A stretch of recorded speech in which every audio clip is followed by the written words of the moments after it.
Hi.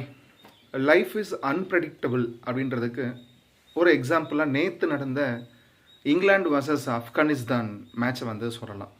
அதாவது ஒரு மனிதன் வெற்றி பெறணும் அப்படின்னு சொன்னால் அவன் எந்த அளவுக்கு விடாமுயற்சியோடு அவனுடைய ஹார்ட் ஒர்க்கை ப்ளஸ் ஸ்மார்ட் ஒர்க்கு பண்ணுறானோ அது கண்டிப்பாக ஒரு நாள் அந்த வெற்றி வந்து அவன்கிட்ட வந்து சேரும் அப்படின்றதுக்கு அந்த ஒரு சின்ன கண்ட்ரி வந்து எக்ஸாம்பிளாக சொல்லலாம். அந்த கண்ட்ரி வந்து பயங்கரமாக ஃபினான்ஷியலாக அவங்க கண்ட்ரியை பற்றி நமக்கு தெரியும். ரொம்ப ஸ்ட்ரகிள் பண்ணுறாங்க. அங்கே வந்து பெண்களுக்கான ஒரு மரியாதை கிடையாது. இருந்தாலும் இந்த பசங்க விளையாடிட்டே இருக்கிறாங்க. ஒரு ஐசிசி டோர்னமெண்ட்லேயும் வந்து கிரிக்கெட் விளையாடும்போது ஏதோ ஒரு பெரிய டீமை வந்து அவங்க சாட்சி போடுறாங்க. அதுதான் உண்மை. ஸோ கிரிக்கெட் வந்து நான் திரும்பவும் சொல்கிறேன், 60% ஆஃப் பீப்புள் கிரிக்கெட் பார்க்குறதுனால கிரிக்கெட்டை மோட்டிவேஷனாக சொன்னால் அது ஒரு நல்ல எக்ஸாம்பிளாக இருக்குன்றதுனால தான் நான் இதை சொல்கிறேன். போராட்டம் அப்படின்றது அவங்களுக்கு ப்ளே பண்ணுறதுக்கு கூட ஆப்கானிஸ்தானில் இடம் கிடையாது. ப்ராக்டிஸ் பண்ணுறதுக்கு கூட, விளையாடுறதுக்கு கூட.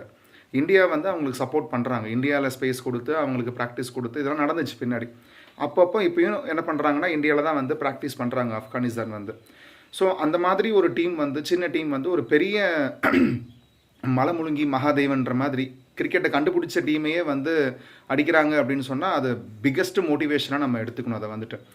ஸோ லைஃப்பில் நமக்கு ஒரு கட்டத்தில் பிரச்சனை வரும்போது நம்ம வந்து ரொம்ப துவண்டு போவோம். அப்படி துவண்டு போகாமல் அந்த பிரச்சனையிலேருந்து நம்ம எப்படி நம்ம மீளலாம் அப்படின்னு நம்ம யோசித்தாலே நமக்கு கண்டிப்பாக அதில் வந்து ஒரு சொல்யூஷன் கிடைக்கும். நேற்று ஆப்கானிஸ்தான் அப்படி தான் தோக்கிற மாதிரி தான் போனாங்க. அந்த பக்கம் ஜோ ரூட் வந்து செஞ்சுரி அடிச்சிட்டாரு. என்னென்னா அடிச்சு விடுவாங்க அப்படின்னு நினைக்கும் போது அது அப்படியே மாறுது. அதே தான் cricket is unpredictable and life also. அதனால தான் திரும்ப திரும்ப நான் சொல்கிறேன், நம்ம வாழ்க்கையில் நமக்கு என்ன கஷ்டம் வந்தாலும் எவ்வளோ நம்ம ஃபேஸ் பண்ணாலும் நமக்கு அந்த ஃபேஸ் பண்ணுற அளவுக்கு தைரியம் நமக்கு இருந்து நம்ம அந்த கஷ்டத்தை கடந்து போகிற அளவுக்கு நமக்கு மனப்பக்குவம் இருந்தால் போதுமானது. நிறைய பேர் இன்றைக்கி காலகட்டத்தில் முக்கியமாக இன்றைக்கி இருக்கிற யங்ஸ்டர்ஸாக இருக்கட்டும், சின்ன சின்ன ஸ்கூல் பசங்களாக இருக்கட்டும், ஒரு சின்ன பிரச்சனை வந்தாலே அதை ஃபேஸ் பண்ணுறதுக்கு பயங்கரமாக ஸ்ட்ரகிள் பண்ணுறாங்க. அப்படி அந்த பசங்க ரொம்ப ஸ்ட்ரகிள் பண்ணும்போது அவங்களால வாட் நெக்ஸ்ட் அப்படின்றத யோசிக்க முடியல.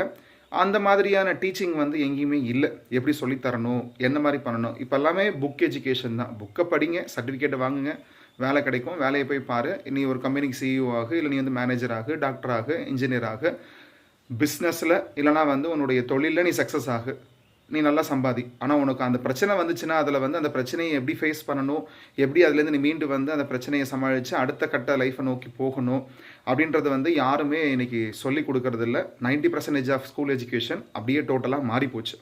அதே தான் காலேஜ் படிக்கிற பசங்களுக்கும் யங்ஸ்டர்ஸுக்குமே. ஸோ இந்த மாதிரி அங்கங்கே நடக்கிற சின்ன விஷயங்களை பார்க்கும்போது அவங்களோட பேக்ரவுண்ட் என்ன, அவங்க ஃபினான்ஷியலாக எந்த அளவுக்கு தத்தளிக்கிறாங்க, எந்த அளவுக்கு கஷ்டப்படுறாங்க, இருந்தாலும் அவங்க அந்த கிரிக்கெட்டை விடாமல் பிடிச்சி வந்து அதில் வந்து மேலே வராங்க அப்படின்றத நம்ம பார்த்தா நம்ம அது வந்து ஒரு மோட்டிவேஷனாக நம்ம எடுத்துக்கலாம். So once again, life is unpredictable. நம்ம வாழ்க்கை நம்ம வாழ்கிறதுக்கு தான், சந்தோஷமாக வாழலாம். இந்த மாதிரி சின்ன சின்ன மோட்டிவேஷன்ஸ் அங்கங்கே கிடைக்கும். அதை வந்து நம்ம மோட்டிவேஷனாக எடுத்துகிட்டு நம்ம லைஃப்பில் நம்ம அடுத்த கட்டத்துக்கு போகலாம். தேங்க்யூ. ஹரி ஓம்.